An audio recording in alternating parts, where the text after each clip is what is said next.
Hi guys, Hello, David Corsini here from Coldwell Banker. Bill Howard from Celtics. How you doing? So, if you've been following us, welcome to our second week, aka our second step in the home buying process. Today's step is making a wish list, aka making a list of all your wants on one end and needs on the other. So we talked about in the first podcast that you have to make a budget, right, and get your pre-approval. From there, you can now start to set up your wants and needs list. And it's important because if you have it in the other order, you're not going to be able to afford certain things and do it right. So first things first, get your budget ready, and then break into what your wants and needs. And Dave's going to go into really how to understand the difference between what is a want and what is a need. So, many times I'll interview new buyers. We'll go through a whole home buyer process, just like this video, and I try to see what their wants and needs are.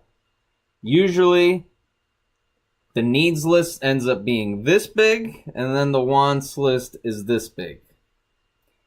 Funny thing is, all I do is I ask one simple thing. If I find you your dream home without that one need right there, would you want the house? Would you still buy the house? Most of the time, they would still consider the house. Guess what? That doesn't make it a need. Right. That's how you'll make the distinction between a want and a need. It's really more of a want in that case. Correct. A very good example, many people feel the need that they don't want a house without a garage. A garage is a need. We'll go out, we'll see houses, and then they see detached garages are really just oversized sheds. After seeing a few of those, they're like, wait, nobody puts their car in a garage?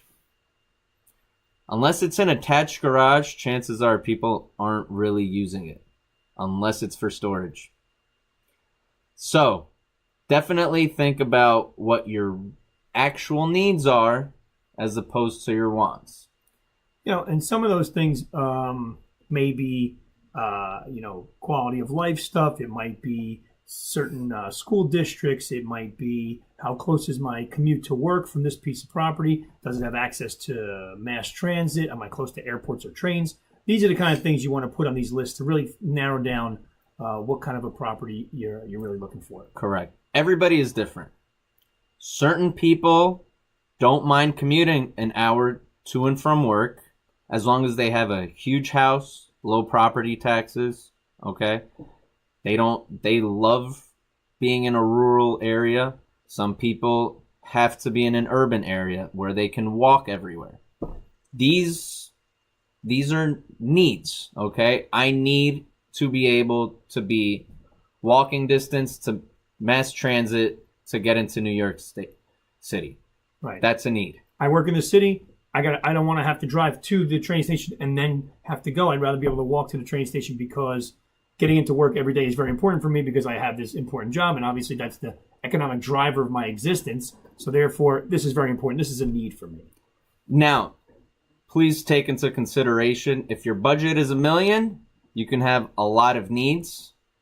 If you're on a limited budget, let's say you need to walk to Maplewood train station and you need to live in Maplewood, you've got to have a little bit higher budget.